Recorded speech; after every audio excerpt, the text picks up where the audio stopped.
have been and they could have done the Texas switch, because they just go, and it's not even a Texas switch. He chases the guy in, and then they come back out and he kicks his ass in the street in a wide shot in The Irishman, and he can't throw a punch because he can't raise his arm, and he can't kick because he can't move his fucking 70-year-old Robert De Niro hips. Ben Franklin's illegitimate son. Yep. That's a weird plasticine golem pretending to be Tom Hanks. Mm-hmm. And we're back. Hey guys. Howdy doody. Welcome back to another episode of the Crowded Theater Podcast. I am Kyle. I'm Taylor. I'm Cliff. And this is an exciting episode. How are you guys doing? I'm doing well. Pretty excited to talk about an exciting new movie. A Yes. good one. So what is the movie we're talking about today? The movie we're talking about is Here, a movie that is directed by Robert Zebecks, getting the cast back together from FORREST GUMP, 30 years after FORREST GUMP. Indeed we are. We're seeing the kind of spiritual sequel to FORREST GUMP, reuniting Robert Zebecks, Tom Hanks, Robin Wright, and screenwriter Eric Roth, who wrote FORREST GUMP way back in the day. And don't forget composer Alan Silvestri. And Alan Silvestri. Hell yes, Alan Silvestri. Who also composed the score for Predator, which is why I'm wearing this Predator shirt. Because I don't have a FORREST GUMP shirt. That's a good connection. I wouldn't have made that, but that is cool. That is one of Alan Silvestri's coolest themes. It's very Basil Polidoris. It's very tough. It's very masculine. It's very different than his music for these films, which is also very good. And speaking of which, we went and saw not too long ago. We saw *Romancing the Stone*, Robert Zemeckis, Alan Silvestri's first collaboration, I think, at the Paramount Theater just a few months ago. Very good screening. This is a funny movie because we all have an interesting relationship, I think, with Robert Zemeckis. Quite literally, I and also Cliff participated in doing an entire podcast about the career of Robert Zemeckis, director of *Forrest Gump*, *Back to the Future*, *Who Framed Roger Rabbit*, as well as a lot of other great, more mischievous films early on, like *Used Cars* and *I Want to Hold Your Hand*, which I strongly recommend everyone go check out. And Taylor, a literal '90s baby, grew up with *Forrest Gump* and is one of her all-time favorite movies, as it is mine. So Taylor, tell me about *Forrest Gump*. *Forrest Gump* has just always been a movie that's just always been around. I want to say it even came out in 1996, the year I was born, so I've just always lived in a world of *Forrest Gump*. And it just has been one of those movies that you can watch twice in the same day and still get something new each time you watch it. It's just one of those movies that I feel like I grew up with and grew up with me, almost. And we, not too long ago, went and actually saw *Forrest Gump* in a theater when we were doing kind of warm-up episodes to start recording this podcast. We did just some audio-only kind of test episodes, and one of the things we did was go see *Forrest Gump*, and one of my favorite things about that screening is that Taylor cried from minute one all the way until the end of that movie. Tell us about that screening experience. *Forrest Gump* is just a movie that really means a lot to me. To explain the tears throughout the whole performance, I think it might have been the first and only time I'd ever seen it in theater, and as a big part of this podcast is that seeing movies in theaters do give you that extra oomph of experience, and I've seen the movie probably a million times. But we watched it at home before, and I can tell you it took you minutes longer to start crying when we watched it at home, but it's definitely... I remember, I think it also just speaks, again, to the unique power of the cinematic experience, that you just become so dialed into every moment of *Forrest Gump* when you're with a bunch of strangers in kind of reverent silence watching that feather fall down at the beginning, that it intensifies it to the point where you were just a mess from the beginning of I'll the also throw out just small things that you take for granted when you watch movies on the small screen of your home TV versus the big screen of a theater TV, is I had never really even noticed all the doves that were in *Forrest Gump*. The birds that would explode behind him every time he would talk about Jenny? Every time he would talk about Jenny, there was or even every time Jenny was in screen, there was like birds taking off in the background, which makes so much sense and is so beautiful, and honestly makes watching it in a theater so much more special. But then again, it's just one of those types of movies that every time I watch it, I find something else to gravitate and chew on, and so. Oh, for sure. Well, I think it's a great transition to talk about the movie we are talking about now, because Robert Zemeckis, not only does he use some of those same techniques in this film, a lot of the same ideas that he does like I remember there's even a moment, and we'll kind of get deeper into this in a moment, where Paul Bettany talks about someone who died, in the war, and they just use the window behind him being illuminated by headlights suddenly, to almost as if Paul Bettany's soul was leaving his body. And the ideas like that, literally characters and things branching out in the frame, because we only have one frame in this movie. We'll get to that in just a moment. As well as literally using a lot of the same bird symbols. Like there's a hummingbird that kind of signifies very similar things in this film to the birds that are in Forrest Gump. But let's get down to it. I just want to kind of to tee it up, to frame it up, if you will. This film is Here, directed by Robert Zemeckis, and it is a very, very, very, very, very unique movie. I think a completely singular movie. I can't think of anything at all like it that has ever been attempted in the history of cinema. I mean, there's many one-shot movies. There are movies. There's even filmmakers like I forget his name. One of the Andersons, that guy who did A Pigeon Sat on His Branch Contemplating Existence, which will does large stories in a single kind of angle, unmoving, which is really cool.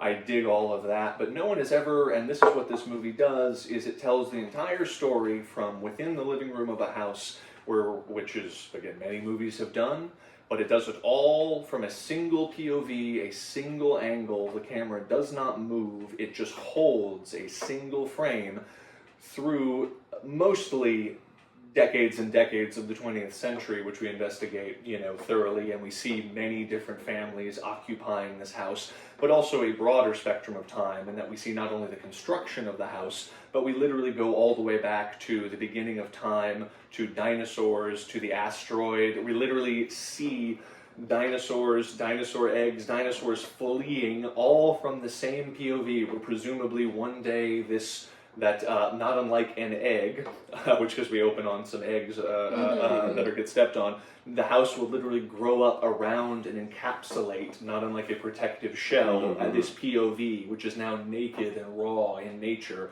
Literally you see eggs being born and then stamped on immediately by the chaos of nature, followed by an asteroid, followed by floods, and all these years of chaos, until eventually, you see an entire skip lifespan over the woolly mammoths and then get right to Native Americans and the American wilderness. But you see like an entire tree do its whole lifespan and everything, which is very beautiful. Then the tree gets cut down and you see civilization, and you see our perspective, and it perhaps does a greater job of creating a kind of uncanny sense of the POV of a movie looking into a world than any extended tracking shot POV, which still gives you a sense of corporeal presence, or even when David Fincher back in the day would do that gimmicky shit where the camera would go through the fucking handle on a coffee cup. By not moving, you have no sense of scale, no sense of distance. You just sort of are in this here and now, this presence, which obviously more so than just a literal description of the visual conceit of the film. The question is, okay, what do they do with that?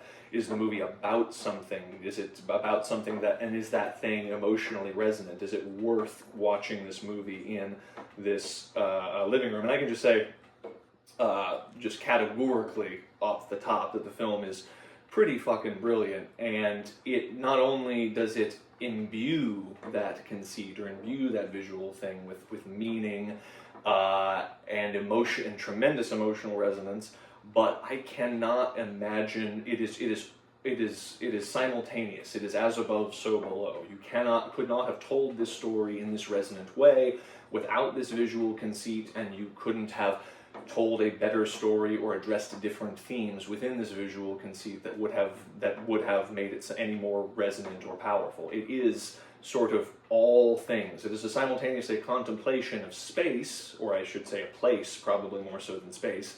Here is literally the title of the movie, and it is a contemplation of time. Because not only do we see this vast expanse of time, but time is non-linear and random. And the other interesting conceit of the film is, which was a bit surprising to me, is one could see, and perhaps they even attempted this, a linear version of the movie where we start at caveman and we end in the future. And that might be interesting and elegiac or something, but instead it's all over the place. It's jumping in and out of time, and it does that to great effect, not only to keep the film fascinating and interesting and cool, as it will use particular objects within the space to denote particular times, like the rock.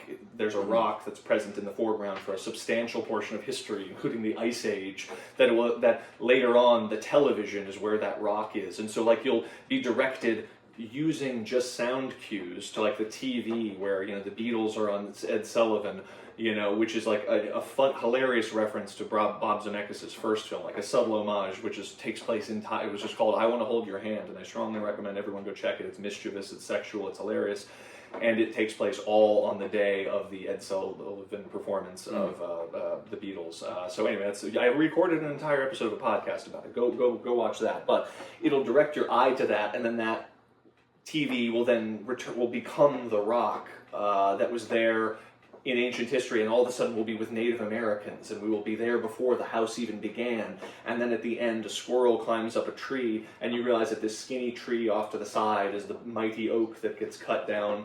And it just has really smart, simple graphic ideas that help denote these different periods of time: the presence of the rock, the size of the tree, whether the house is there or not. And yet it uses that to tell jokes and kind of make interesting points and all sorts of great stuff. And to the point where even the non-linearity and the fact that time itself is like doesn't exist and dissolves ends up being the most esoterically and thematically significant thing about the movie. To use a quick example as shorthand for the rest of the movie, you know, Paul Bettany is the aging man whose wife has died, and he is kind of getting up in the middle of the night, where now he's living back with his son on the couch in the living room, the pull-out couch, the old grandfather, and the film edits, and this is, you know, editing, but the film edits between a moment in the 1950s where his now dead wife just wanders into the living room and the whole scene is maybe 10 seconds long, where she wanders into the living room and says, "Oh, what was I doing in here? I can't remember why I was in here. I can't remember." And this idea of forgetting is very, very important, and we'll come back later. And she wanders out of the room, and then it cuts to the present day when Paul Bettany gets up and he thinks he's heard his wife's voice, and he's moving in the walker, and he's like, I'm coming, Rose, I'm coming to get you," or whatever he says.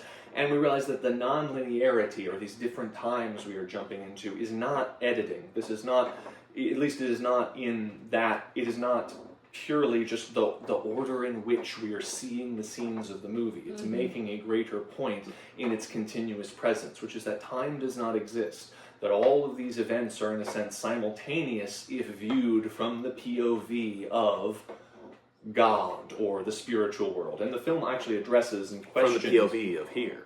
From the POV of here, of being now.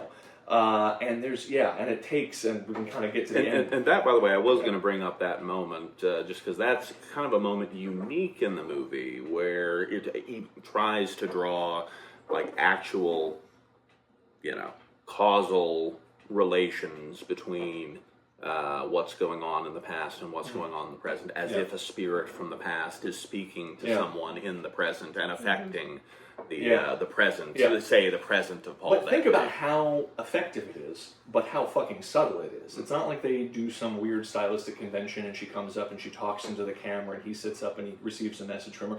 It's just or even more direct, where she like sits down on the bed with him and puts his hands like, "Come home with me." Or exactly. Like, it doesn't do anything like that. Instead, it's this thing that's very subtle, and yet it's very explicit to the extent that just by having one scene and then the next scene, because the frame never moves, because everything is laid on top of each other, it immediately creates this meaning. So it becomes a kind of Rosetta Stone, not unlike the scene like where the water's pouring in through the roof, and then later on Tom Hanks is, it becomes a kind of Rosetta Stone for how to interpret the rest of the movie, or the meaning for the rest of the movie. That's very clear, while at the same time being incredibly subtle to the point where it's just another moment that passes by, and it doesn't draw emphasis to itself. So I don't know. It's just very powerful. It's almost, there's too much to unpack in one podcast, because there's simultaneously the film itself, then there's what the film seems to be trying to convey, and we'll try and parse all of this out in a moment. And then there's the fact that every single moment of the film is kind of entirely new ideas and entirely just new formal things that you kind of marvel at, because it has to be, because there's no other way to tell, there's no other film that's quite been told in this way, that kind of uses the general orientation of the eye to the left towards this tree to then bring us into a whole new world or a whole new time. But I even with like early on into the movie, I kind of assumed, because again, we knew the conceit of the movie, but we didn't really know plot-wise or anything. So at the beginning of the movie, I kind of assumed like, oh, this will be kind of like a one-set stage play, especially with Tom Hanks as an older man kind of setting up, blah, blah, blah.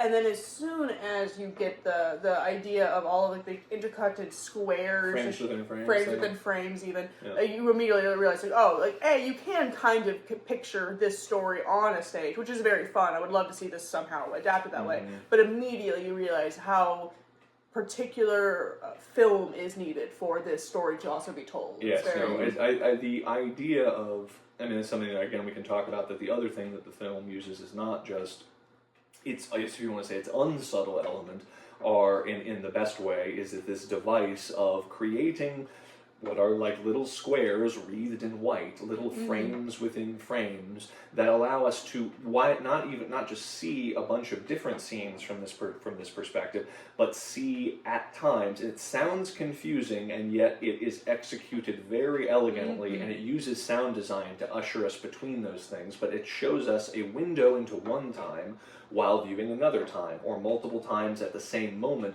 so that you're seeing the geographical relationship between these things as they would exist in this here, and yet you're seeing them absent time, so they're all simultaneous. And obviously there's a tremendous amount of poetic potential when you can see all of these different times layered upon each other, see a baby and an adult at the same time, and it really explores that. I really want to see the film again, because I feel like there were just so many things, visually and otherwise, little ideas that just, they were kind of hard to take in all at once. But I mean, basically, it was just a universal transition device. That's going into the movie. We didn't know, knowing its basic conceit of being from one point of view, didn't really know how it would transition from one scene to the next, and so it develops a pattern and a rhythm you very quickly get used to. You're in one scene, and then a frame gets drawn in the middle, or to the side, or at some strategic place in the present you're watching, and then we see a time from another time fade into that spot, and then a transition. So it was just a universal language of transitions that gets more and more complicated and sophisticated as it goes, but that's kind of what you just get used to it. It starts very slow and then kind of develops from there. Yeah. I was gonna say, I also like how both the timelines, I liked how both the timelines, like you were saying, interconnected subtly, but then also even more directly. Like, for example, you're kind of cutting in between both a Native American timeline, a colonial revolutionary Benjamin Franklin timeline, and then a couple of other decades throughout America. But just for example, there is a very big part of the Native American storyline where a couple male gifts his partner, his wife, a beautiful handmade necklace, and that's kind of her icon throughout her storyline. And then later on, it is just very directly found in the backyard of this house. And so it even in intercut frame of frame, subtle, like windowed ways, but then also even more tangible, direct ways. And for example, there's the whole conversation of whether or not Benjamin Franklin's going to be remembered in the revolutionary timeline, interwoven with the fact that they're dressed up as Benjamin Franklin for Halloween or for some sort of party. And the house across the street was the house that the Franklins lived in, so you kind of always see this house like right through the window. So yes, both subtle and direct connections. And that's actually another great point just to talk about, is the what makes it work within a living room, and why a living room, which we can get into later, is that this living room is, of course, archetypal of Americana. It's the same way in which the whole, of America, more so than Americana, but Americana, just like with Forrest Gump, which is often sort of erroneously characterized as sort of nostalgia bait for baby boomers, but is using the idea of nostalgia to make a kind of greater point about America, contemplating its sins, contemplating its relationship with God. At the same time, this film uses that Americana as its iconographic substrate that it's reorganizing. Like the film, like the couple, probably one of the best characters in the movie, aside from Tom Hanks and Robert Wright, is the 1930s couple, who are the girls dancing to jazz music, so they'll use a frame within a frame to transition back there. But how do they make their money? They do it with a lazy boy recliner, something that exists not only in a living room. He turns out that this guy who's living in the house in the 1930s is an inventor, and he's tinkering, and he's tinkering, and he's tinkering, and he's clearly inventing his relaxy boy recliner, and he eventually makes it good. and Gets in an ottoman, gets in a headrest, it goes That's right. 180 degrees. but it's something that that even though it speaks to a larger story, it literally speaks to a time of tremendous optimism, a time of tremendous growth, a time when a time like with Everyone was looking forward to a bright future. Exactly what he even says. I think 1941 is going to be a really bright year, or whatever. And then with of course the irony from the perspective where time doesn't exist, that he doesn't know that The U.S. is going to get pulled into World War II and all that Exactly, stuff. exactly. Japanese attack Pearl Harbor over the radio right after he says that. Exactly, and those are the kind of things, fixating on the radio, telling that kind of allows to transition in time. But again, it uses Native Americans and not woolly mammoths. It uses Benjamin Franklin instead of some other thing, because it's, again, just like Forrest Gump, which uses nothing but sort of classic American iconography to make a lot of interesting points about how America views. I mean, if you just to do the kind of 25 words or less version on Forrest Gump, in Forrest Gump is not a movie about a mentally handicapped guy necessarily. It is that on the surface, but at the same time, he is a kind of angel. He is a kind of God perspective on the American dream. That is to say, he, by being present in the life of Jenny and present in the life of Lieutenant Dan and present in the life of of Bubba, sort of divinely inspires them and asks them and beckons them back to the path of having faith in the American dream, which seems absurd given the squalor that Jenny grows up in, which seems absurd given the fact that Lieutenant Dan has his legs blown off for no reason. And yet, when they talk to Forrest Gump, and this is why, again, people erroneously think of the character of Forrest Gump as being overtly passive or something within the film, or the film not making any sense or whatever, it's like he's not even really there. He's a spectral presence. It's like think of it like a Hal Ashby film. He's a spectral presence. When Lieutenant Dan pulls him down, and says, I should have died on the battlefield, he's talking to God. And all of these things, it's rocket ships for Lieutenant Dan and it's birds for Jenny, and we'll get to that in a minute, which we see constantly being returned to over and over again. You've got new legs. Exactly. Exactly. Same as the rocket ship, exactly. And so what's interesting is that where is the God perspective? Now, we're looking at it from the outside, the idea of the American dream in Forrest Gump. You're looking at, the idea of the American dream. It's tainted with sins, as we see with Forrest Gump's Ku Klux Klan past. It is tainted with, naivete and stupidity. How could you believe in these things? He's mentally handicapped. It's tainted with all of this bullshit, and yet we see we're sort of kind of examining it from the outside, and yet seeing that it is always there and it is always inviting, blah blah blah. And this movie kind of takes place from within Forrest Gump's POV. That is to say, what is the perspective? Who are we that is viewing this living room from a space outside of time? Who is the person who sees in 1941, ironically, that the war is about to break out? Who is the person who sees all of these things having purpose? It is a perspective that exists outside of time. It is a perspective that exists from the spiritual world, essentially. The God perspective. Yes, and in that sense, you see the fundamental oppositions of the movie are that of, the ordered world, or the house, or the boundary, which is time. You're only given a certain amount of time. You're only given a certain 4 walls to this house. It is all of the boundaries of time that Paul Bettany as a character is very interested in. Again, he just wants to make money. He's very concerned with money. He then passes that on to his son. But the arc, if we want to get into Tom Hanks' character in this, Tom Hanks plays Paul Bettany's son, Richard, who is born into the house. Paul Bettany and his wife, played by Kelly Riley or something, I heard her name is, the girl from Yellowstone. Yeah. Beth from Yellowstone. Yeah, Beth from Yellowstone. They move into the house after World War II. They have a bunch of kids. There's a whole great sequence of Christmases that we'll get. You'll just have to see it. It's fantastic. Where they grow up. But what we see in Tom Hanks, his son, Paul Bettany's son, Richard, this character, is a character who is clearly obsessed with the other perspective early on. He is not obsessed with the ordered world. He is obsessed with the kind of spiritual God POV on the world, which is represented, because this is a film, and because this is a frame that we are looking at with many frames within frames, he is a painter. and he paints frames. And right from the get-go, he's drawing in the living room in the house, and Paul Bettany, says, a picture of the living room, that'll be worth something.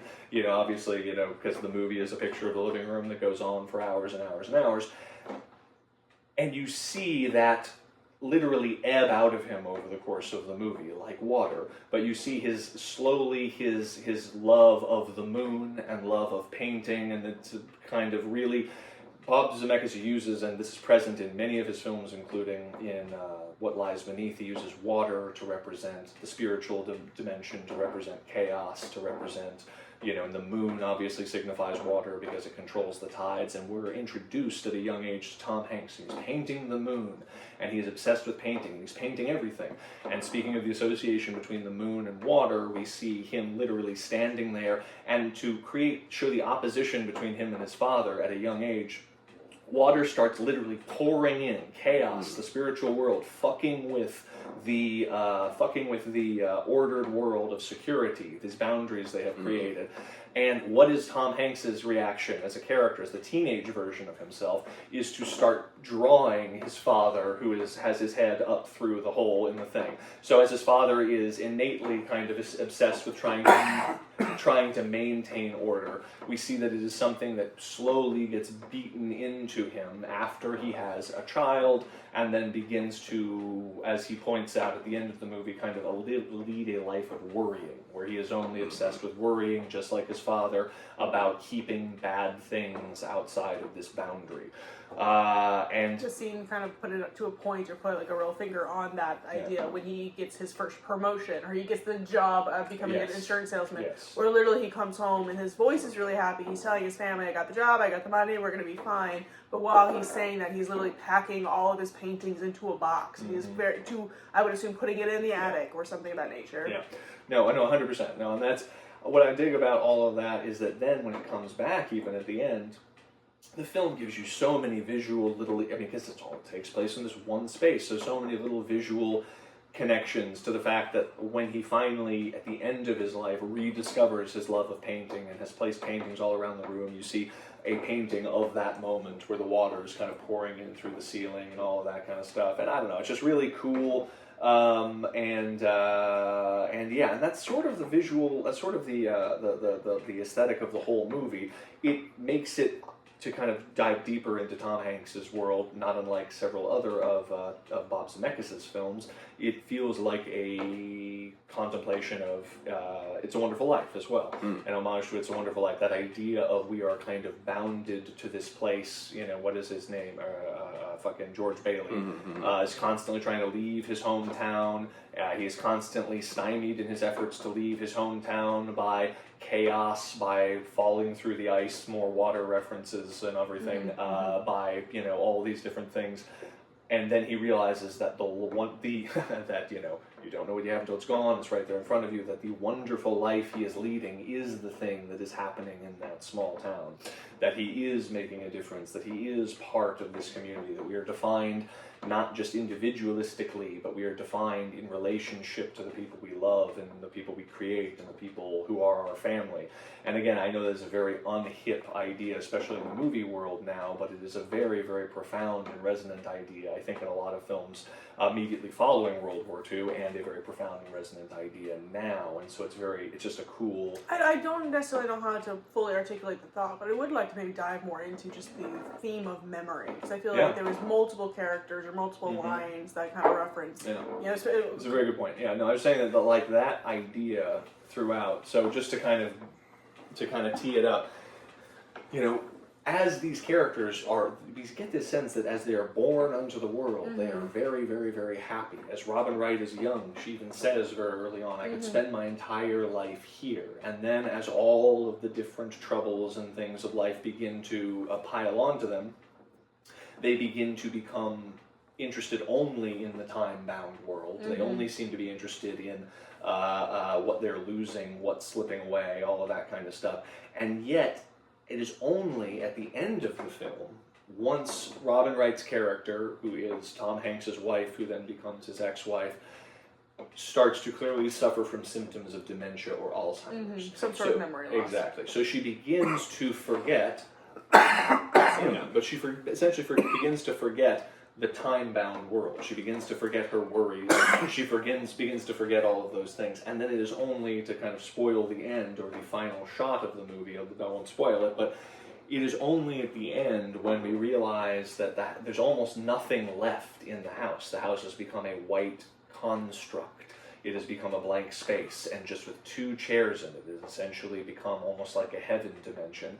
An old Tom Hanks and old Robin Wright, who we get the sense has lost all of her memory from dementia, enter in and sit down. And without completely spoiling the ending, you get the sense that it is in her forgetting all of that has been lost. It is in her forgetting all of the time-bound world that she suddenly goes from someone who is very sad and worried to someone who is smiling, and someone who, and again there is a shot that follows that implies the idea of death and kind of transcendence to another dimension. But it happens when she enters this space, this here, and I don't know, it's interesting because it's simultaneously about her forgetting, but then once she crosses that threshold, the arched door, she then remembers again this missing blue ribbon that her daughter prayed she would find, and then she finds the blue ribbon, and that's the portal into that time. Right, it's a moment that's set up earlier in the movie. It's a seemingly unexplained moment. We don't know what the blue ribbon's for, just that the daughter really, really cares about it. And when it's found, again, it's a small moment, kind of pass over it quickly in the movie, but when it's found, Tom Hanks says presciently, "This is a moment we'll never forget," when they find the ribbon. And sure enough, that comes to be factored crucially into the final scene of the movie and the final shot, which let's say it finally departs from its POV. It departs from its POV in a meaningful way at the end in relation to that. No, for sure. And again, I don't think I have a full way of articulating the thought, but I think it's also just fun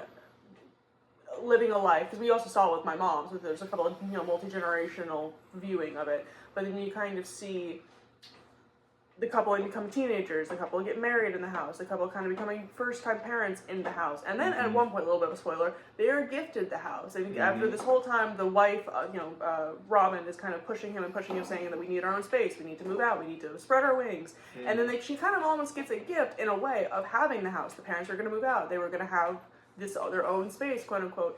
And then I feel like the goalpost even gets moved then because she's not happy with the house. She wants their own space. She doesn't want to be in that here. And then ultimately to come full circle and realize that here was everything that she could have wanted. But then you kind of do get that little bit of a blinding of the time-bound space. Yes, and I know that's that interesting idea. There's that, there's even, I think, what is it, that I think it is Wordsworth who says that birth is a forgetting. We forget essentially that we are a sliver of the infinite, and then once she has completely forgotten her life here in this place, she then smiles and literally flies into the sky and becomes there's another visual conceit where a different female character at an earlier point you actually I remember we ran to the bathroom when the hummingbird showed up the first time, so I wanted to tell you about that. The Native American woman passes away, and then we see her husband as an old man, and he is visited by a hummingbird that is no doubt just not unlike Jenny, who wants to fly like a bird far, far away. In Forrest Gump is the soul of his wife, and with her at the end of here, we then see that same hummingbird with that idea, and even the idea that it is potentially still them. It's the Tom Hanks and that's such a Tom fun Hanks thought. and Robin Wright are the Indian princess, and I mean the idea is that's the same soul. It's a green hummingbird. Thought. I really like that. And they've been living this life in this here and here falling time. in love multiple times, blah blah blah blah blah, and which is a very very very beautiful idea. And so at the same time, her death is not just a forgetting, or Alzheimer's or dementia is not just a forgetting, but also a remembering that she is part of the infinite. So No, that's a really cool thought. I hadn't, and I'm the first usually to jump at those thoughts. That's a really fun idea. Yeah, no, it is. I don't know. It is a film of profound, not just metaphysical significance, but also of profound emotional resonance. Because I just found myself just kind of being pulled into it the whole time and stuff. Yeah, and so the idea of forgetting and memory up here begins to be seeded earlier, because what happens when Rose being the Tom Hanks's mother, dies, when she finally dies, we see Paul Bettany, and that's the scene we were referencing earlier. She enters the living room, and her words are, "Why did I come in here? I can't remember." And we realize that in death, we forget life, and in life, we forget what exists beyond death. And that maybe part of that forgetting is, again, the fact that they were that Native American couple, and the fact that, I mean, we use a word like perspective, but this is a film that literalizes the idea of perspective. It's like, well, as you get older, you get perspective on your life, that everything had meaning. As you get older, you realize that maybe your family and these crazy moments of, trying to film your kid having his first Christmas and the thing becoming unplugged, the lights becoming unplugged over again, the whole montage of Christmas mornings is Paul Bettany saying, "God damn it," over and over again, because you just see him hitting that point of frustration every Christmas where something's going wrong. And also, even in the wedding, just as a fun callback to that little gag of the camera with the lights, and keeps trying to and then that comes back for the wedding. I love the detail of how, and again, the film on a very practical story level says, well, how do you show the wedding? Well, they put the wedding in the living room, and you show it really pouring rain outside. So clearly the wedding was supposed to be in the backyard, and you see everyone crowded in and uncomfortable trying to get married in the living room. So, no, it is very good stuff. No, but sorry, what we were talking about, I don't even remember. When Rose dies, she says, I can't remember, blah, blah, blah. This is a film that literalizes the idea of perspective, because there is this idea that the perspective, the POV, that we are watching the film through, is one where time doesn't exist. It is one where time is not something that is ebbing away preciously. I mean, it is precious within the film, and then it's gone, and it's a bad thing, but where you are literally seeing left to right, top to bottom, the perspective through which meaning is generated and passed on through our spirits, or through culture, or through an idea like America, or through the family, that there is a larger arc to the soul beyond the individual life, whether that's through reincarnation, whether that's through just the all-seeing eye of God, who sees that all of these different parts form a puzzle that all fits together perfectly. And the film doesn't put a pin directly onto that. It kind of gives a nod to both ideas over the course of the film. But either way, it strips it away just to the philosophical or esoteric, bare bones, which is, there is a place beyond time, and there everything makes sense. And you can't remember it now because you're thinking too much about here, but when you forget about here, you'll remember there again. And that is about the best summation I could say of what are we all striving to try and achieve, through meditation and through wisdom and through having family and all of this other kind of stuff, is gaining that kind of perspective. And so it literalizes the idea of perspective. What if you could see unbound by time? What if you could see the world through the eyes of God? What if you could see that you and her have been here before, and you've fallen in love before, and you've done this before, blah, blah, blah. And maybe this long life that you guys have in the house now is a kind of karmic, restoration of something you lost when the Indian princess died all of that time ago. And so it's just, and because there's literally a moment where, prior to Rose dying, they have these college kids come over that are all awkward and come over and they find the necklace of the Indian princess in the backyard of the house. Yeah. Speaking of me running into the bathroom and missing the hummingbird scene with the man, when you went to the bathroom, there was a very sweet scene of the funeral process of the woman, who I assume might have even been the chiefess. Like, it seemed like she was one of importance in the village. But that being said, she's being led through towards the camera to her funeral procession, and the man asks to stop and actually says a prayer or says some sort of chanting or some sort of words over her necklace, and and that is what she is buried in. And so literally the next scene is that necklace being uncovered. I need to go back. And again, that's another great example of just the idea of, again, two things that are very distant Over hundreds of years. Yeah, in the world of time, but from the perspective of the audience member, but it's not really an audience, is it? From the perspective of the untime-bound, and what is film but sculpting in different durations of time, or sculpting in this idea of time. From a timeless perspective, those events are simultaneous. And it's not editing, it's not story structure, I mean, that is one way to call it, but the film makes the more profound picture, or the more profound, I don't know, philosophical statement that we are existing within this here. We are existing within this frame. And this is not something, yes, it is bound by the cinematic screen right now, but this is a film that very much resonates on the level of saying, I think this is how existence operates. And in that same way, just a slight digression here, Cliff, and maybe this is something you're kind of would agree with me on, is that we're seeing a lot of our favorite filmmakers as they get old kind of doing these kind of look back things, and I think this film feels in a lot of ways similar to Spielberg's The Fabelmans. You know, where you literally have many of the, and now we know that Spielberg and Zemeckis and Bob Z are friends, but you have a lot of the same oppositions. You know, you have Spielberg's mom, who is the chaotic person who literally takes him out water again into the middle of a thunderstorm and a tornado, and she's very free and creative and all of this other kind of stuff. And then the very orderly engineer father who only believes in what you can see and touch, and to her, films are dreams, and to him, films are just 24 frames a second being run through this machine. And the entire film explores those oppositions and that kind of duality as it exists within, of masculine and feminine, as it exists in Spielberg and in all of people. And we see the same contemplation here, this idea that, in a way, did we, almost at the end of, like, looking 25 years on from the 20th century, did we miss something? Was there something right there in that homey living room that was very essential that we forgot about? And we see that transition into modernity happening through a literal devil figure who shows up in the house. And he's one of the only people who, he kind of shows up in an almost uncanny way, where we don't see him enter through the arched door or exit through the arched door. But the devil shows, yeah, he's just there. The devil shows up in the form of a marriage counselor. And he shows up, and what does the devil say? He uses the same water metaphor yet again.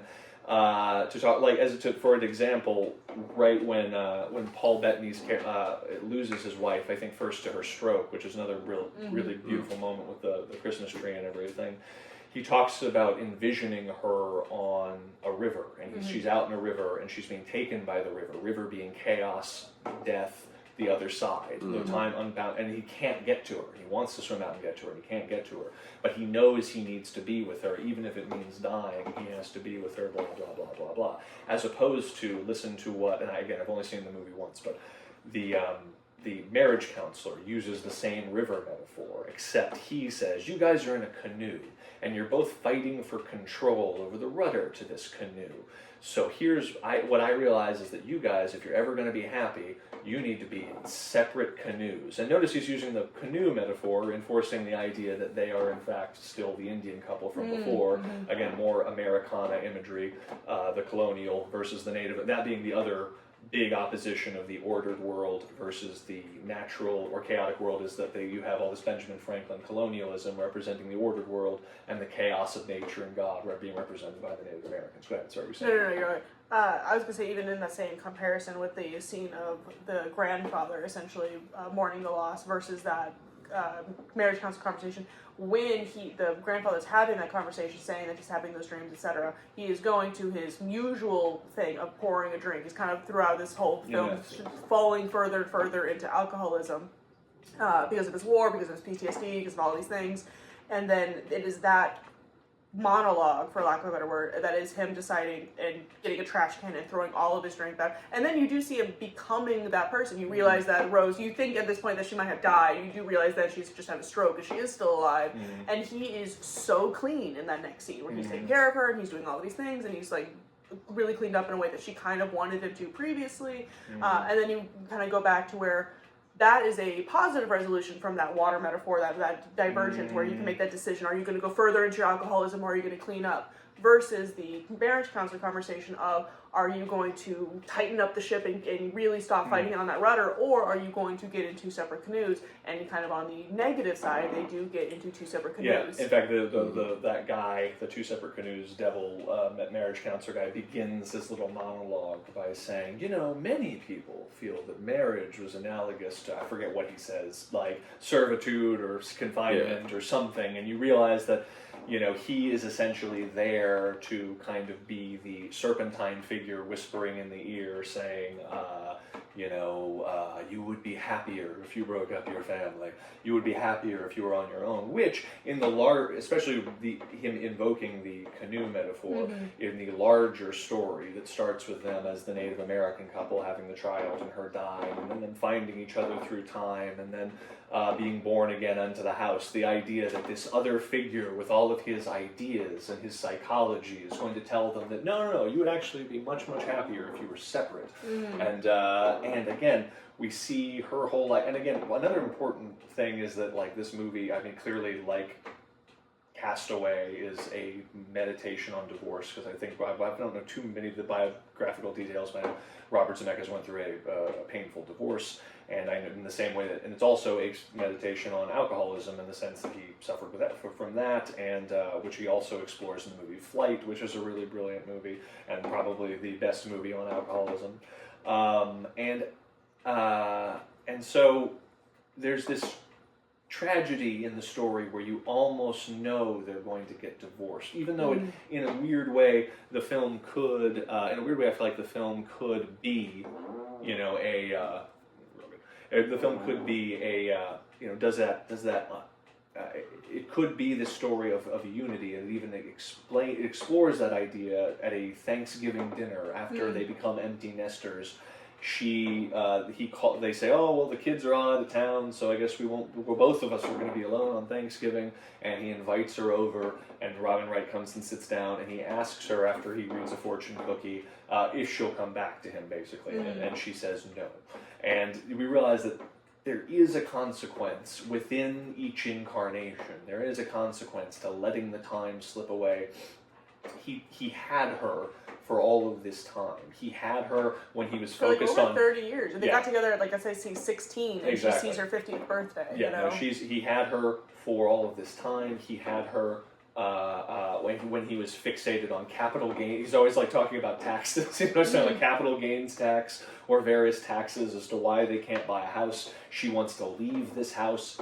He knows on some level that it is her destiny, not unlike a caged bird, and there is that metaphor yet again returning from Jenny in Forrest Gump, that she is going to become free of this cage at some point, and he can either go with her or he can stay behind in the here, and he stays behind.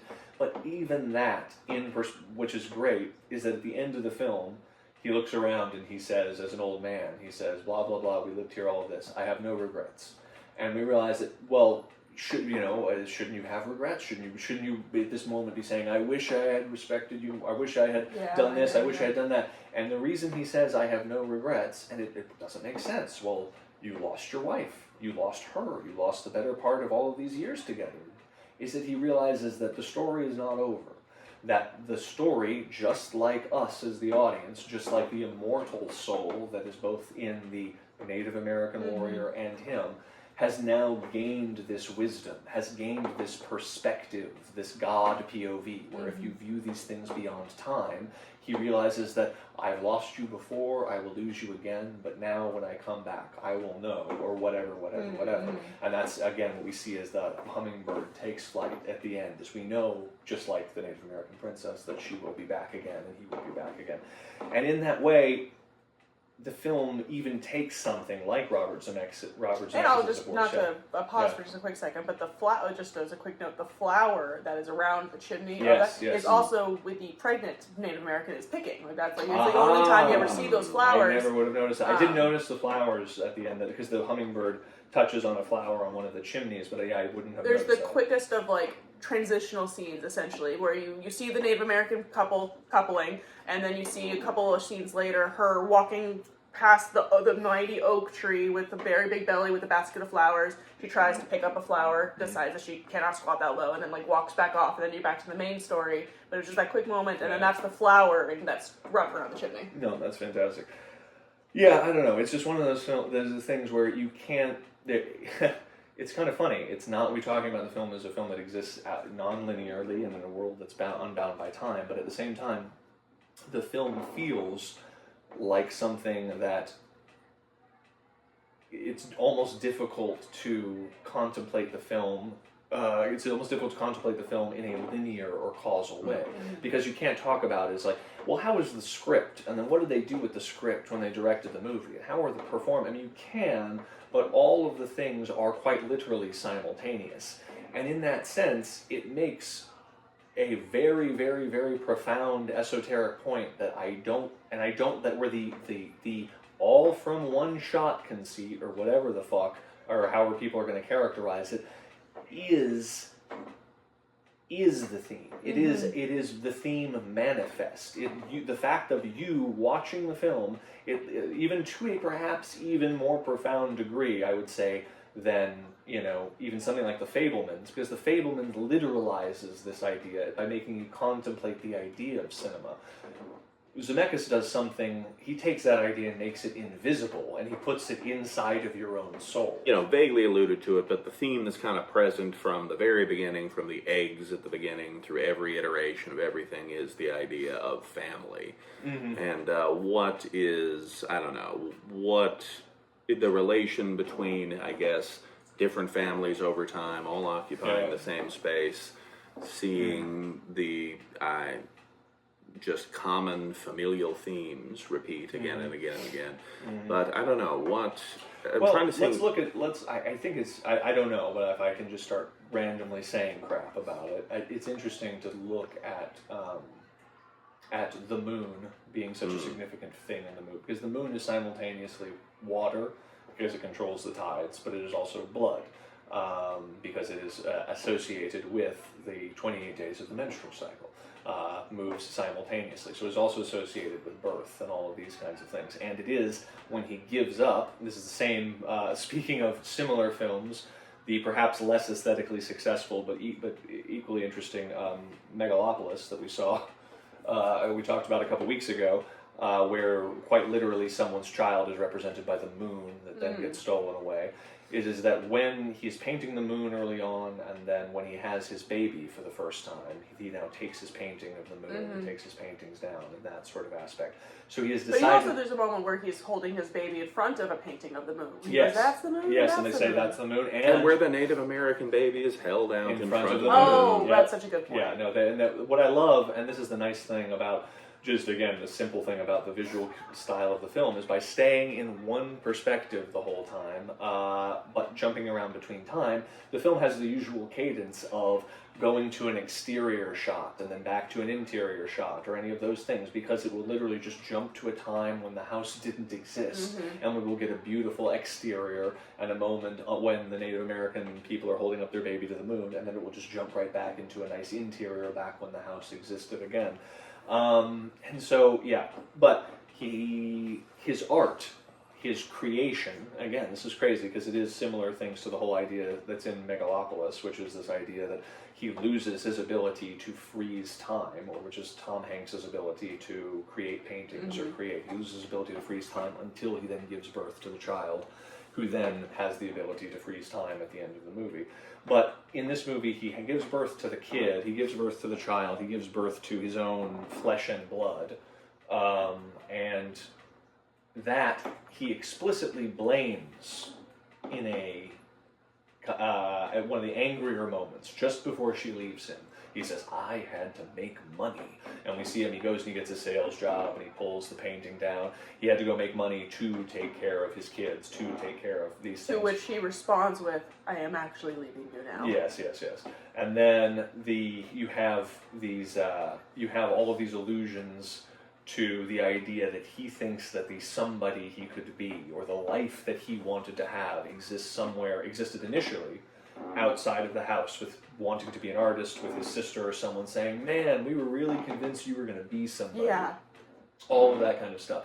And we see that bitterness about what he couldn't do then sort of metastasizes into the I had to make money angry guy who's not really there, who's no longer the romantic. You have the early scenes where the kids are out of the house but they're still in love, and she beckons him to the bedroom and he drops his pants under the moon again. And so you see that moon leaving them, that spirit leaving them over the course of the thing, as he again chooses to worry about all of the various practical concerns. And yet, we're seeing simultaneously all of these smaller incidental moments, the blue ribbon moment, all of the other things that constitute his life. We're seeing the Thanksgiving table where all of the family is arrayed. We're seeing that the relationships that we have between each other are our life, that essentially is not just the relationships between ourselves across time, but between father, son, wife, husband, sister, brother, all of that kind of stuff. Yeah, that all of these things kind of are this godlike perspective. And there's this universal thing that I think we're seeing Spielberg say with The Fabelmans, and Francis Ford Coppola say with Megalopolis, and we're seeing now Bob Z say with Here, this idea of there is something essential about family to the creative process, that they are somehow, not unlike this film portrays, simultaneous. You know, that Spielberg's creations are his family. That is to say, if the screen is a reflection of our subconscious, and our subconscious on the screen, and this is just true of screenwriting in general, you know, in movies in general, a person's family sort of is their subconscious. It's a representation of the interior reflection of their feminine aspects in their mother, and their paternal aspects in their father, and their more adventurous aspects, say, in their brother, who's about to go off and to volunteer to fight the fucking Vietnam War, or whatever's going on at that point. And that is not just, again, screenwriting. That's not just something that is disconnected on paper. The idea that our subconscious actually is our family, that we are, all of them, folded up into one person who then reflects that back out unto the world. So when he is making, and again, ironically, right as the girl is saying, man, we were really sure you were going to be somebody, what are they doing? They are watching home movies. So there's literally a movie screen up in front. All the families are arrayed. And we're seeing the inverse. We're seeing the back of the movie screen being illuminated. You know, and again, I would probably sound like an idiot if I try and parse it. Go ahead. I was going to say, just a reference back to the brother going off to the war. I thought that was a very unique scene, just in like 3 or 4 lines. But it was the brother announcing to them that during Thanksgiving he had enlisted, you know, grandfather having a connection because he's a guy, I did it for you.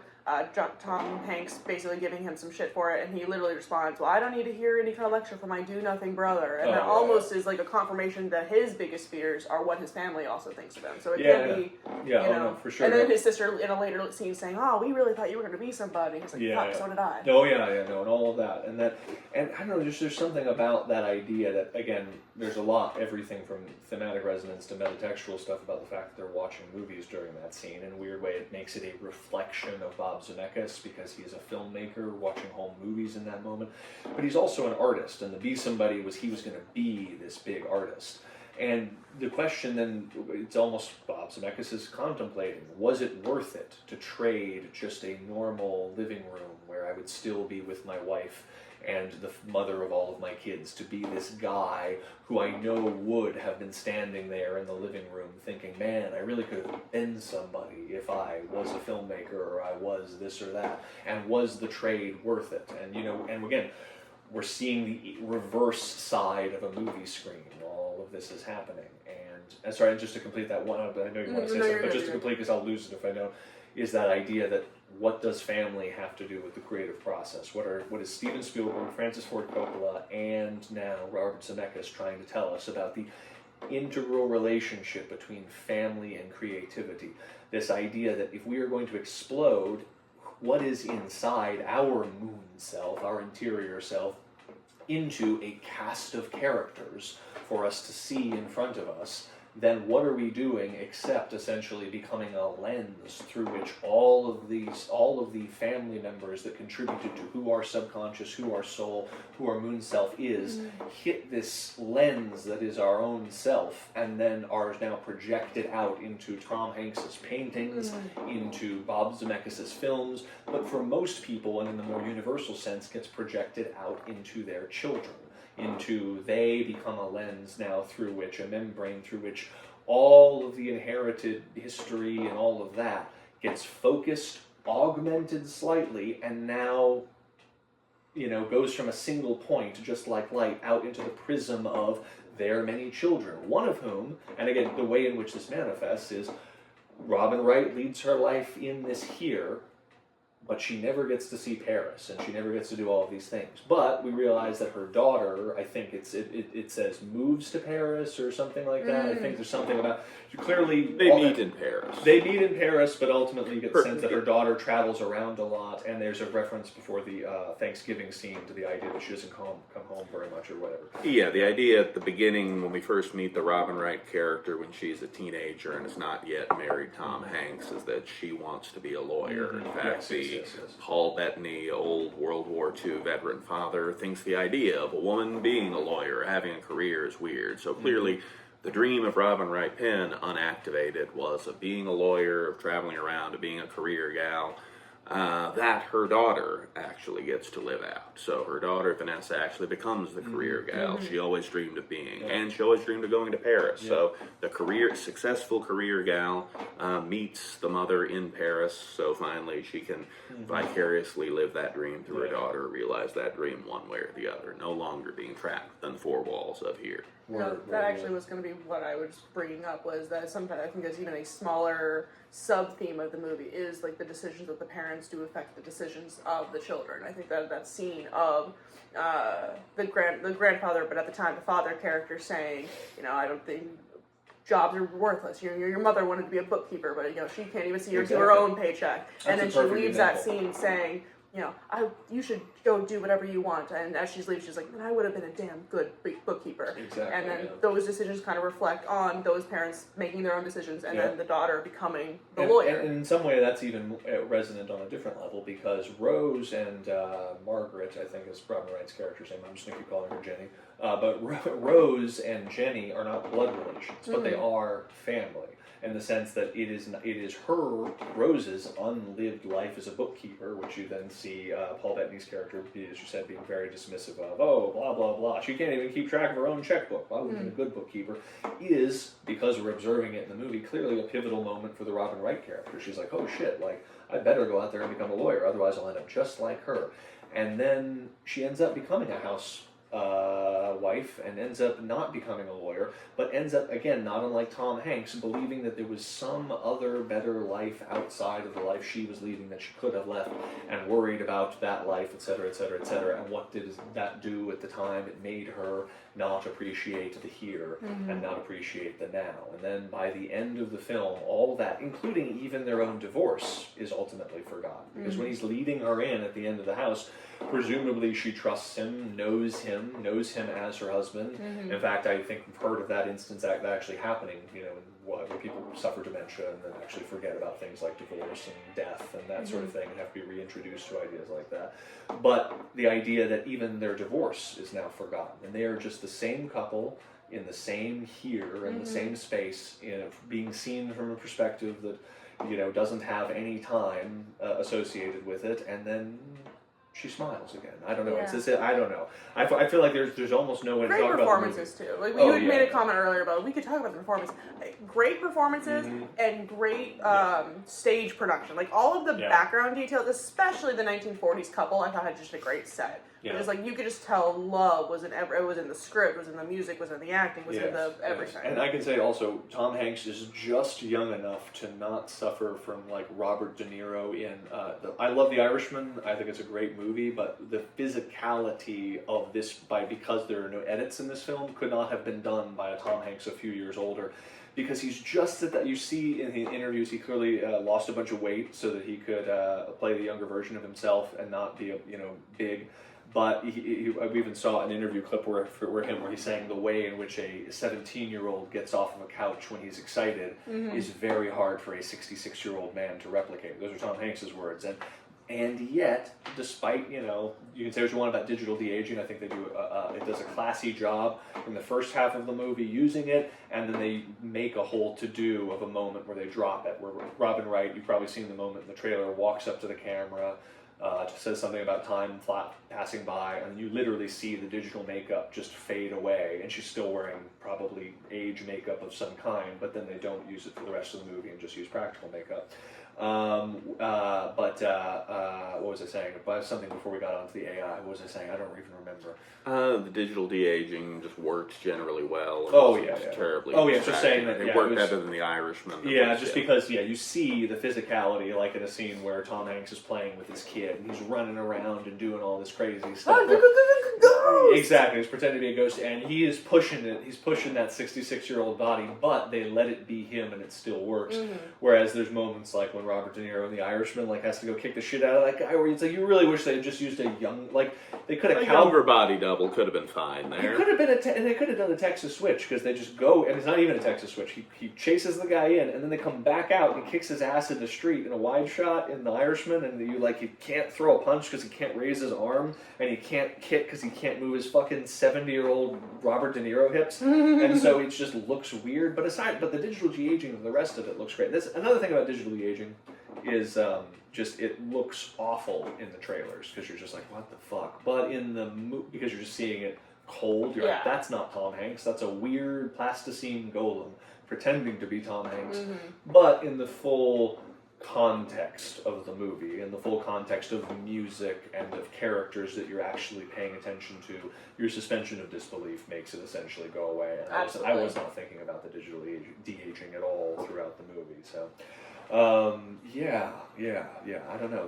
There's too much to say here. I keep going off on digressions because I'm so excited about every part of it. It was honestly, I'll say this kind of vaguely, but the most disappointing thing about the movie was the lack of audience turnout. I think it was the four of us, because it was three of us and my mom, and then two other people in the theater, and well, oddly enough, we were sitting right next to each other. I don't know if they buy tickets next to us. It was oddly, like the six of us all together. All together, in this empty theater. And it's again, I don't want to spend too much time on it, maybe not doing well at the box office or whatever, but if there is a loss, if you can, please see it in the theater, because will be, especially a film told in this unique way, you will want not only the big screen, but sadly, the most important thing, as we know, because this is the title of our podcast, is that the theater is crowded, so that you are not just having these experiences, but you are sharing these emotional experiences with your neighbors. And go see it with your family. Go invite your sister, your cousin, your mom, your dad. Go watch us with your family and talk about it afterwards. Absolutely. I think I immediately texted 10 people when I walked out of the theater. Family members, friends. I was like, go see here while it's in theaters right now. And I never do that for anything. And I wish, and I think we will get this opportunity at some point. Not unlike the speaking of time not existing, we were discussing this last week, in that we explored the time portal that was the 1995 show print of From Dusk Till Dawn, which had never been screened before. And we played that print, and we sat between the two projectors with the beams of the reel switches going above our heads, and we watched this print that was struck in 1995 with 1,200 of our closest friends at the Paramount Theater here in Austin with Robert Rodriguez. We watched From Dusk Till Dawn, and we traveled in time. But not only did we travel in time, but Robert Rodriguez traveled in time, because he came out of that experience, and he said, this was the premiere that I didn't get in 1995. So right now, from the omniscient, omnipresent perspective of God, as you and I are sitting here talking about the fact that no one showed up to see here today, there's a little window opening up right next to us on a radio that's letting us know that it's actually the year 2045. And in the year 2045, you and I, or 2044, we will be going to see a sold out at the Paramount Theater screening of Here for its 20th anniversary, with a 174-year-old Bob Zemeckis and a 192-year-old Tom Hanks. And we, of course, will be asked to host that event because we were the OGs who were pulling for it from the beginning. And Here, we'll be here. And so, no, anyway, yes, it is disappointing that right now, in the time-bound world, we are not getting a here screening. And to that end, by the way, It's a Wonderful Life flopped when it came out. And so the whole thing with it... Most great movies, I'm discovering, kind of flop at the front, and you kind of grow that audience. Plenty of them have. And this is another one of those things where, obviously, many of Robert Zebecks' films are contemplations of Frank Capra, but that was a film that failed, and for those who don't know the story, it's a very common story. It failed, and because Liberty Films failed, which was the only film that Liberty Films made after World War II was It's a Wonderful Life. Because it failed, it was never. That's right. It's copyright. I'm messing with things on the computer. Its copyright was never renewed. Let me start over. Because It's a Wonderful Life failed at the box office, its copyright was never renewed. Therefore, it's in public domain. That's why in many old movies we'll cut in clips of It's a Wonderful Life if they need something on TV, or Night of the Living Dead, another film that famously is in the public domain, because they can, because no one owns it. Because it's in the public domain, it was played on TV many times and became the Christmas classic that it is today because it is a great fucking movie. And in this film that is definitely owes a great kind of spiritual debt to that movie, to It's a Wonderful Life. And again, Back to the Future 2, it's a riff on It's a Wonderful Life. We've been here before with Robert Zebecks.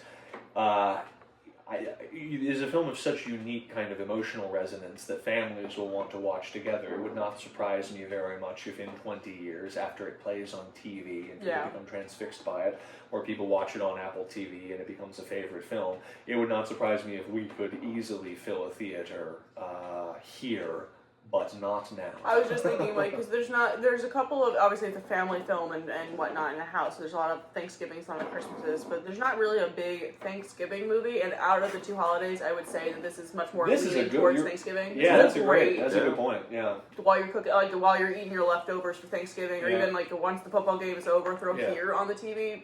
Great atmosphere. Will it be out on streaming yet? Not this year, but next. Probably not in time, but yeah. Yeah. What's interesting is that there's moments throughout the film, and it actually makes me think of it, because the Thanksgiving meal is kind of one of these moments where they begin to not only play with frames within frames, but begin to layer different times on top of each other in ways that are almost three-dimensional, in the sense that they end up doing stuff like in one time turning around a mirror, but then is reflecting a different time within the within that frame, or a frame will open up and you'll see kind of through the house and someone will throw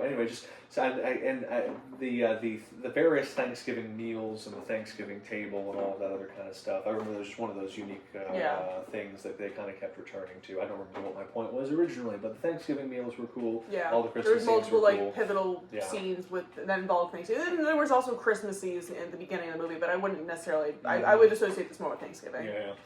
What's interesting is, and again, more and more things are just popping in here as we're talking about, is just think about the important role that Rose, the grandmother, played in the life of Robin Wright's character of Margaret. She's the one who regretted being a bookkeeper. She always wanted to go out and blah, blah, blah. So that she passes that on to Robin Wright. Robin Wright does not pursue her career as a lawyer and feels somewhat bound up and trapped within the house.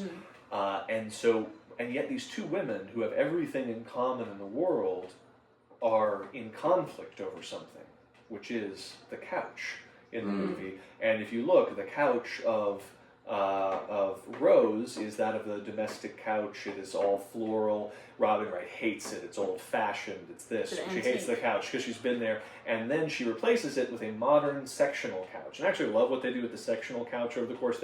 For Christmas, they don't just make it disappear. They move it around all the places. You know how you would in your own living room, kind of shove the couch to an awkward side. Anyway. But she buys a sectional couch that is made of leather. And what is Rose's critique of the sectional couch? It looks like something you would find in an office. Yes. You know, so Robin Wright's character of Margaret is taking her desire to be a lawyer, her desire to be in an office, and she's literally bringing the office into her home. Her kind of this unrequited desire to have a career. And she does at one point, through her frustrations, even does get a part-time job, which much to her annoyance, her husband does not realize that she got promoted to a secretary. Yes. You know, she is finally, in the last of her life, right before she decides to finally leave him, is getting that taste of freedom, and it almost, I would say, almost overly makes you feel like, oh, this is a little bit, I can get it all, but then you kind of have to make that decision. Yeah, like, no, I is mean, it worth she it? sees Paris, and I know that's another thing that I like about the movie is that it uses all of these archetypal Americana ideas, which is necessary to tell the story as in the way that it does, in the immediately iconographically recognizable way. So it's like the what is it? You know, her great dream is not terribly complex. It is to see Paris. Why? Because Americans want to see Paris. There's literally a movie called An American in Paris. No, it's just that is the homey 20th century idea of romance. The idea, and the film throughout uses. Again, all of this kind of cultural shorthand that I don't know that not unlike Forrest Gump, I think will take a long time to kind of fully parse out, layering World War II over Native Americans, over the Beatles on Ed Sullivan, and all of this other kind of stuff. I don't even remember how I got onto this subject. I know, and a little bit more of a real divergent. I feel like the one storyline that we haven't really touched base on was the more contemporary storyline, like with the family. A little bit of a spoiler, but they do ultimately sell the house. The main couple does move out, and it is taken over by a more contemporary African American family that has a nanny. I couldn't quite figure out the name, but it sounds like a long-term live-in nanny. And they have a lot of contemporary stuff. They touch a little bit based on COVID. They touch a little bit on the African American police brutality conversation, but that's really it. And I kind of, in hindsight, kind of feel like I know it is there to kind of touch on a contemporary timeline. It has all these historical timelines, but it doesn't connect into the greater story in the way that the Native American has the necklace that gets pulled out during the Robin Wright or the Tom Hanks and Robin story. And I kind of kept waiting to see, other than the realtor being the same realtor that opens the house at the beginning of the movie for Tom to see it, et cetera, et cetera. I would like to rewatch the movie to see if there's maybe a connection in that storyline that almost feels extra. And we were talking about it on the way out of the movie, and I think it's one of those things that by virtue of being the most contemporary story, it automatically loses some perspective. Here's that word again. The perspective benefited by time on what is going to be resonant about this period, and considering when the timeline of this movie started 3 or 4 years ago. No doubt it was very, they thought it would be very, very resonant because the contemporary storyline, it deals with a few contemporary issues, but is essentially it is the timeline that makes reference to COVID. They wear masks. The house, there's a whole sequence where the housekeeper realizes she can't smell anything, blah, blah, blah. And while that obviously was a huge and significant cultural event, and the film does a really great job, uses that to tie this time in to previous times, as there's a whole late 1800s first people to occupy the house, perhaps? Early 1900s. Yeah, early 1900s, Early 1900s. A pilot and his wife. Yes, exactly. We have a pilot and his wife. Planes are new, planes are the way of the future. We've set him up to die of a plane crash because his wife is very worried about such a dangerous thing. And indeed, when he does make his end, it is surprisingly not due to a plane crash, but to the unmentioned influenza, which we are to assume, because people are wearing very COVID-like masks, is the 1918 Spanish flu that many people compared COVID to before. That actually does make a lot of sense. And again, what's great is think about that on a couple different levels. So you have them wearing masks for the Spanish flu, you have them wearing masks in the contemporary timeline, so that's cool. You actually also have the same dreamer versus pragmatist oppositions that Eric Roth and Bob Z use in Forrest Gump. Because the spiritual dimension of Lieutenant Dan is represented by rocket ships, by the mechanistic desire to build something and fly, whereas the the spiritual dimension of Jenny is represented by birds.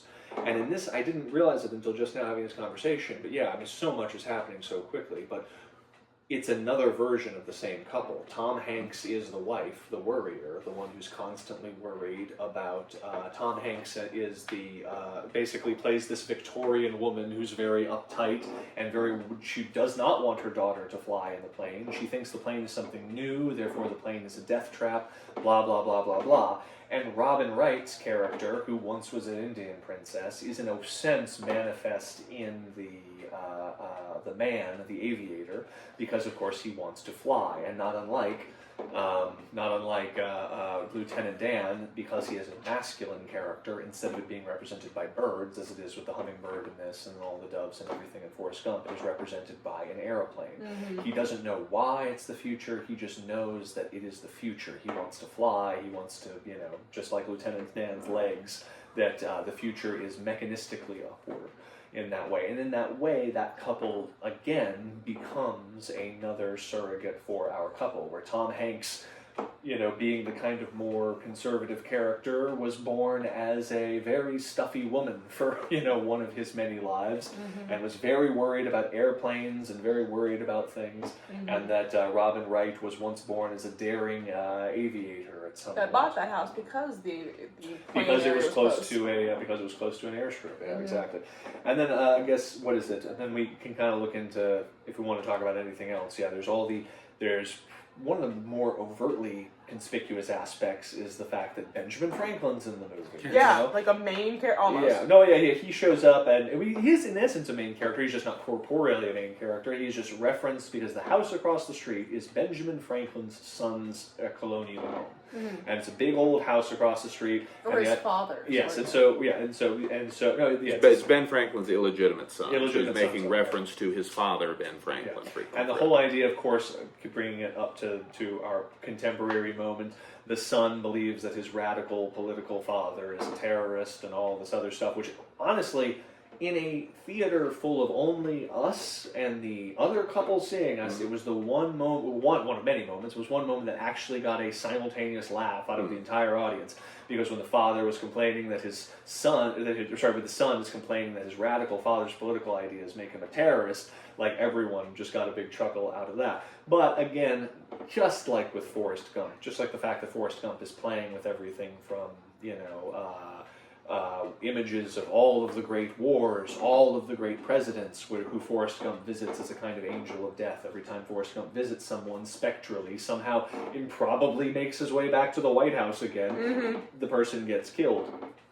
So the film, again, creates this opposition between the colonial, the ordered and time-bound world, and then the infinite world of the Native Americans. This idea where literally when we are with them, the house has yet to be built. So there is no bounded world. It has yet to grow its cocoon around our perspective, mm-hmm. around our POV, around our wisdom, our perspective. And literally they hold their child up. Oh, there we go. Timer going off. They literally hold their child up to the moon, mm-hmm. and just say, this is our world. And then we see slowly the ordered world cuts down the tree that was there during the whole time. Literally mm-hmm. the scene when he's giving her the necklace, a squirrel runs up the mm-hmm. tree. The very first thing they do when they move in to start building houses is timber, chop that fucking tree down, which is now much, much, much, much bigger. Fun fact, actually, that timber is a different tree. They actually don't ever see that tree falling. It is a timber is a different tree. You see it as a stump. Yes, yeah, and then you see it just as a stump. Yes, no, that is true. I don't know why, but that caught me. For sure. No, it's just, I think even just the abruptness of just seeing it suddenly become a stump is I think part of it. Yeah, no, it's really, and so you kind of see it grow up around that, and yeah, again, so, and in that way, and again, there's a whole monologue of quotes of Benjamin Franklin that are delivered not by Benjamin Franklin, but as Tom Hanks and his brother are both playing Benjamin Franklin. And what's hilarious is they're both Benjamin Franklin when they're young, and then when they get slightly older, the son goes off to join, or one of the brothers goes off to join the Vietnam War, and the other brother is staying at home, and they're on other opposite sides of the political whatever the fuck, and they start arguing with each other. And so it's an interesting, the political dimension, the dimension of America as represented by Ben Franklin goes from schism to unity to schism all over the course of the whole thing and stuff. Colonials, Native Americans, all that other kind of stuff. I don't know. I feel like it's such a great cool movie. I It is. could literally go on. That's the sad part. I could literally keep these mics running for an additional hour just recalling deeper and deeper layers of meaning and subtext from this movie. And we will. This is the. We might record. We'll have to go see it again and then record an entire second episode because I'm sure I'll see it again and realize that all the different things I missed. Anyway, I don't know. It's perfect cinema. It is a almost magical object in that, again, it is like, hey, it retroactively makes all other cinema seem more profound. You know, in the way that if you view this cinema this way, why couldn't you view all cinema that way? That it is the non-corporeal POV of God looking in a way that is beyond time, so that even though Frodo is struggling his way across Mordor and everything's meaningless and lost, we're still having a good time on some level because we know, because we can kind of see around the bend, we can see through those little frames that it's all going to work out. It all makes sense. Even those people who died are not lost. They are in essence restored, and they will be coming back again. Because what is gained is not what is gained materially, whether that be even the life of the Indian princess, which is lost, or the wealth that 2 generations of the family are just trying to acquire and failing to acquire. It's not any of that, because those things can be lost. That what we gain is what we are experiencing as the audience. The actual emotional transmutation, the spiritual transmutation, the wisdom that we take from it. We are different people.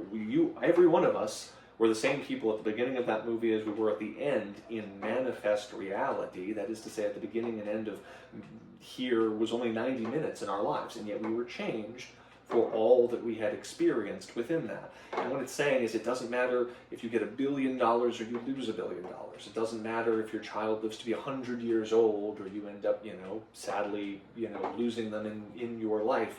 That what is to be gained is quite literally that perspective, the perspective of God, God's POV, the idea that you are going and coming again, and you've been here before, and you will be here again.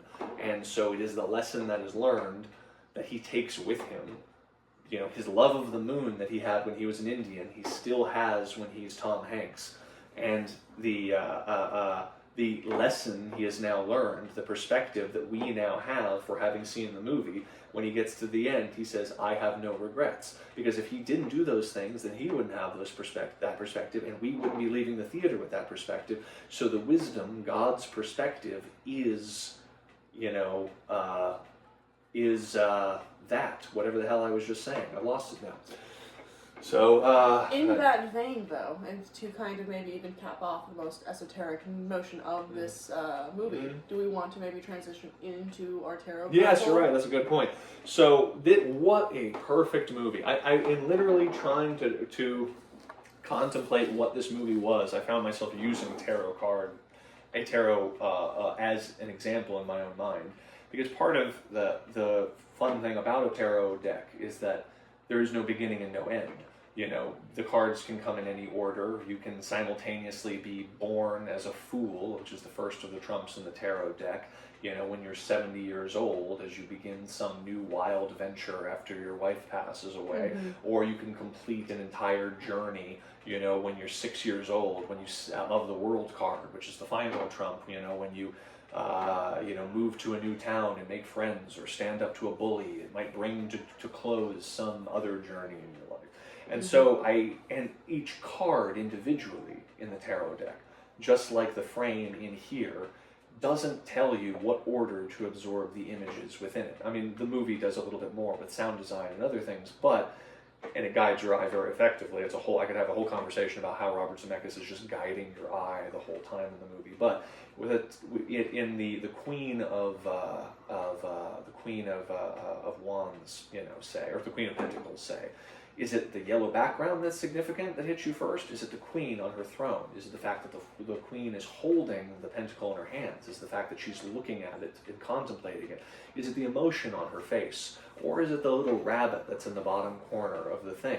You can look at any of those things, and whatever hits you, that might be the thing that is significant in whatever order. And there's almost no way for me to describe the movie of here, as it's not a magical object, not unlike a tarot deck, as it is the simultaneity, both in a single frame in any given moment, and across the breadth of the film of all of these events, is the fucking point. So in some way, I don't know, I was very excited to do a tarot draw, because as we say every week here on The Crowded Theater, we can only speculate as to the greater meanings of all of these things, but of course the actual meanings and lessons within the film are only for the God POV of here itself, what the whole movie was about to tell us. So how, Taylor, how do we interact with that POV? I'll get it out there eventually. How do we interact with that POV? We are going to consult the spirits, and we did a tarot draw prior to the thing, asking what lessons, which felt like a dumber question when we were doing movies like Creature from the Black Lagoon and Young Frankenstein. What lessons do the films that we watch each week have, not only for us, but for the viewers at home to take with them? What wisdom, what God perspective can we take with us? And I am very curious to see what the spirits have to say about here. So Taylor, how about you draw that card and hand it to me? It is upside down. Oh, excellent, excellent. Cool. This is the Six of Wands. Six of Wands right here. Excellent. So the Six of Wands, reverse. There you go, pulled in reverse. But the Six of Wands represents, and I can honestly understand the reverse as well.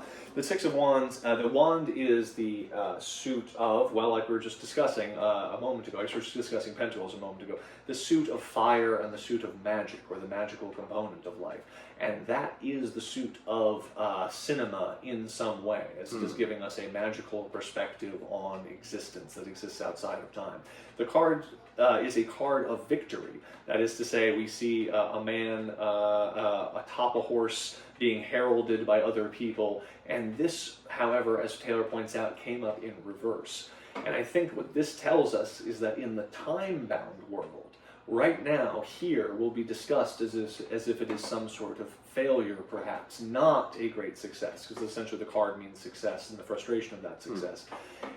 People will look at the fact that critics, I have not read any reviews of the film, but I saw a friend told me that certain critics are being ungenerous with it. And I think this is also the case with the whole of Robert Zebecks' career, so it does not so surprise me. But that it will be viewed in some ways, if it does not make a lot of money at the box office, if it does not get a bajillion Oscars the way that Forrest Gump did, I'm sure that it definitely deserves, it will be perceived in the interim, in the short term, the time-bound world, if you will, as a failure. And yet, why was it the six? Why was it the six? Because in the untime-bound world, all of the inverted cards are upright again. And so the film is, in essence, a tremendous success. In fact, it is a crowning achievement. You see him aloft atop a white horse being heralded and paraded by people. We are perhaps few of those voices now, but we are a seed that is being planted that will grow, and eventually there will be more voices. So, as we see here to my right here, as a little window opens up onto a radio that is now, because we don't have TV in the year 2044, we only have radio again for some reason, is telling us the date and how President Barron Trump is now being elected to his 7th term, and has now become a giant worm atop a dais, just like in Leto Atreides in the Dune books. Don't check the math on any of that. That doesn't work time-wise, but it's only 20 years from now.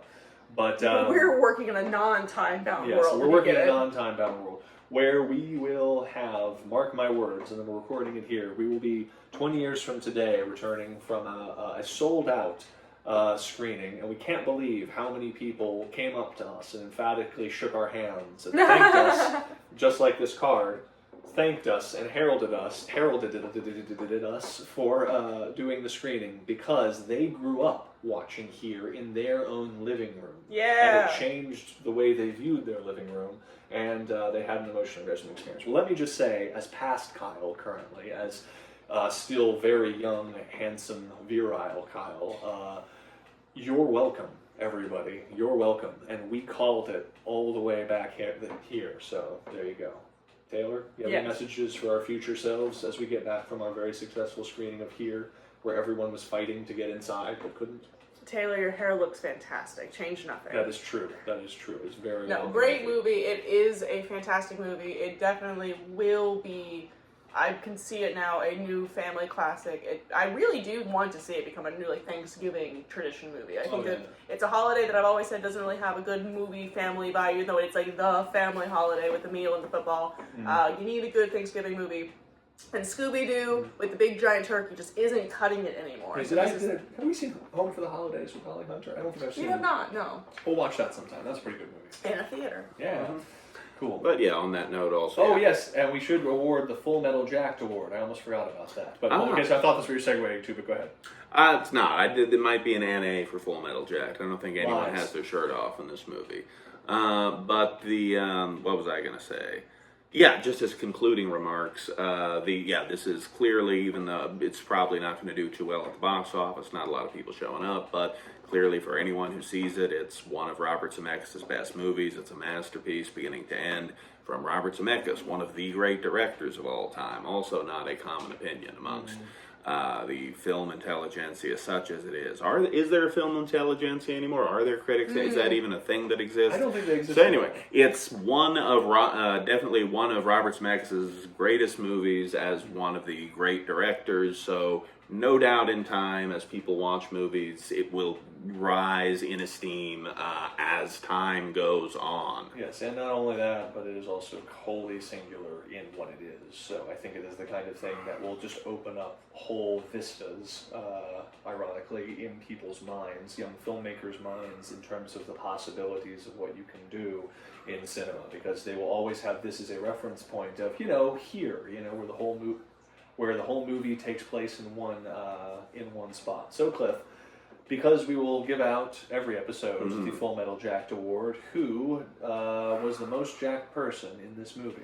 Well, based more on seeing his interviews after the fact, I probably have to give it to Tom Hanks, who, though 66 years old, managed to, regain the silhouette of his youthful form, which I think Robert Zemeckis probably made of necessity of him do this. He made him lose weight for Castaway before, so this is yet another much milder than Castaway body transformation. But yeah, in order for the digital de-aging to work, Tom Hanks had to regain the silhouette of his youth, and also to perform it, had to regain a lot of the springiness and bounciness of his youth. And for that, physical performance, which is great, where he can physically act like a 17-year-old all the way up through an 85-year-old man, or wherever he ends up at the end.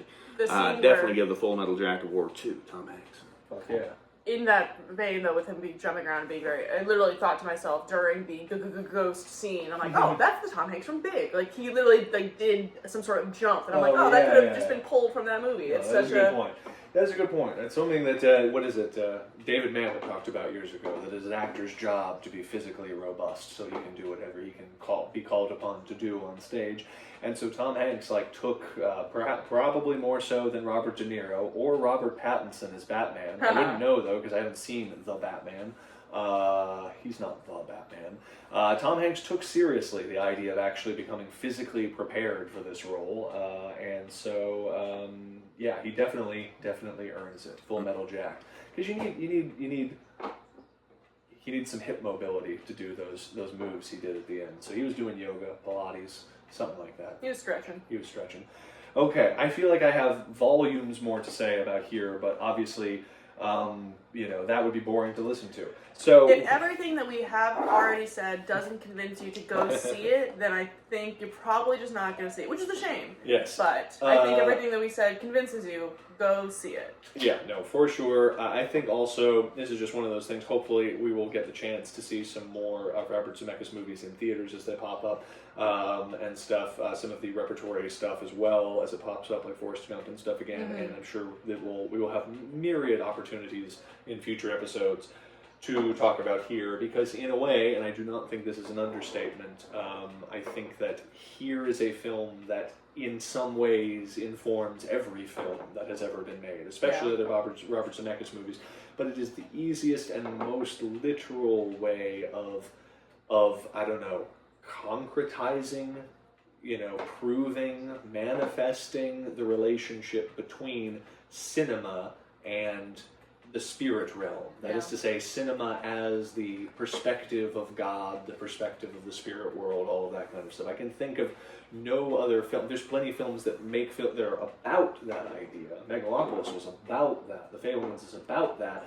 But it, as a weird talismanic object, almost is the connection between those things. It allows you into that POV, but then the POV of the unbound, time-bound world. But then it which immediately asks the question, why not view all cinema this way?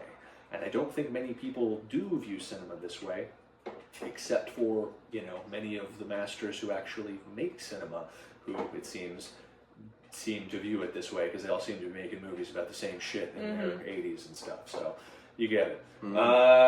Anyway, cool guys, cool. That's all I've got for right now. So how about we wrap this up? Well, I guess for the Crowded Theater, I am Kyle.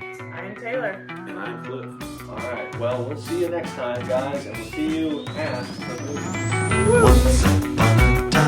Thank you for being here with us. Thank you for being here with us. All right.